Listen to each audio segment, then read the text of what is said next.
Iran medics describe overwhelmed hospitals as protests continue. As protests in Iran continue and Iranian authorities issued coordinated warnings to protesters, a doctor and medic at two hospitals told their facilities were overwhelmed with injuries. One doctor said a Tehran hospital had gone into crisis mode, a medic in another hospital saying it did not have enough surgeons to cope with the influx of patients. On Friday, U.S. President Donald Trump said Iran was in big trouble and warned, "You better not start shooting because we'll start shooting too." Iran, in a letter to the UN Security Council, blamed the U.S. for turning the protests into what it called violent, subversive acts and widespread vandalism. Anti-government protests, which continued on Friday, have taken place in dozens of locations, with two human rights groups reporting at least 50 protesters have been killed. Most other international news organizations are barred from reporting inside Iran, and the country has been under a near-total internet blackout since Thursday evening, making obtaining and verifying information difficult. A doctor from Iran, who contacted the via Starlink satellite internet on Friday night, said Farabi Hospital, Tehran's main eye specialist center, had gone into crisis mode, with emergency services overwhelmed. Non-urgent admissions and surgeries were said to have been suspended, and staff called in to deal with emergency cases. Also obtained a video and audio message from a medic in a hospital in the southwest city of Shiraz on Thursday. The medic said large numbers of injured people were being brought in, and the hospital did not have enough surgeons to cope with the influx. He claimed many of the wounded had gunshot injuries to the head and eyes. A health worker at another hospital in Tehran also told that their patients included gunshot wound victims. Since protests began on the 28th of December, at least 51 protesters, including 7 children, and 21 security personnel have been killed, according to the U.S.-based human rights activist news agency, RANA. More than 2,311 individuals have also been arrested, the group reported. The Norway-based Iran Human Rights, IHRNGO, said at least 51 protesters, including 9 children, had been killed. BBC Persian has verified the identities of 26 killed protesters, including 5 children. Iranian police maintained that no one was killed over Friday night in Tehran, though they said 26 buildings were set on fire, with damage to property very extensive. United Nations Secretary-General spokesperson Stephen Dujarric said the UN was very disturbed by the loss of life. People anywhere in the world have a right to demonstrate peacefully, and governments have a responsibility to protect that right and to ensure that that right is respected, he said. French President Emmanuel Macron, UK Prime Minister Sir Keir Starmer and German Chancellor Friedrich Merz released a joint statement that said, "The Iranian authorities have the responsibility to protect their own population and must allow for the freedom of expression and peaceful assembly without fear of reprisal."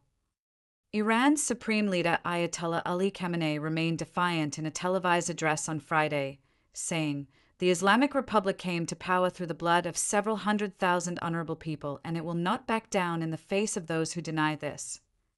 Later, in remarks made to a gathering of supporters and broadcast on state television, Khamenei reiterated the message, saying Iran will not shirk from dealing with destructive elements.